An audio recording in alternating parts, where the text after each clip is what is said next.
Doctor, నేను recover అవ్వడానికి ఎన్ని డేస్ పడుతుంది ఇంకా?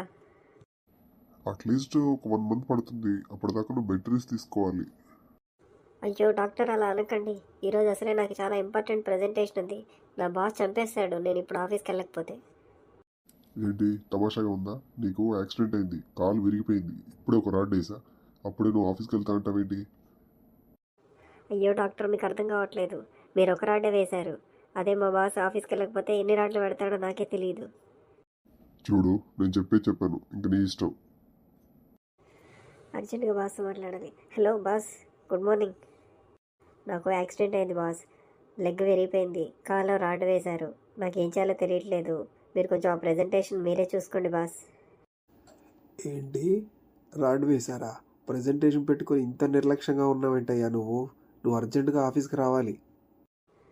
బాస్, నాకు 1 మంత్ దాకా బెడ్ రెస్ట్ ఇచ్చారు డాక్టర్ గారు. 1 మంత్ వరకు ఎక్కడికి కదలకూడదంటున్నారు బాస్. ఏంటి 1 మంత్ రెస్టా? నీకు జాబ్ ఉండాలనుకుంటున్నావా, పోవాలనుకుంటున్నావా? నువ్వు అర్జెంటుగా ఆఫీస్కి రా. కాలే కదా విరిగింది, చేతులతో పని చేసుకోవచ్చు. అంబులెన్స్ పంపిస్తాను, అర్జెంటుగా వచ్చేసేయ్ నువ్వు. నా కాలు విరిగింది అంటే ఎలా ఉంది ఏంటి అని అడగకుండా నువ్వు ప్రాజెక్ట్ గురించి ఆలోచిస్తున్నావు. నీలాంటి బాస్ దగ్గర వర్క్ చేయడం కూడా వేస్ట్. Good bye. ఒరే అలా కాదురా బాబు, నువ్వు అర్జెంటుగా రారా, ఏదో ఒకటి చేసి నా ప్రాజెక్ట్ని కాపాడరా.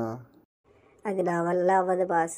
కావాలంటే వాళ్ళనే ఇక్కడికి తీసుకొని వచ్చేయండి, ఇక్కడే ఇచ్చేద్దాం ప్రజెంటేషన్. రే, అదెలా పాసిబుల్ అవుతుందిరా? నువ్వు రారా ఎలాగోలా చేసి. నా వల్ల అవ్వదు బాస్. Good bye. నేను వేరే కంపెనీ చూసుకుంటాను 1 మంత్ తర్వాత.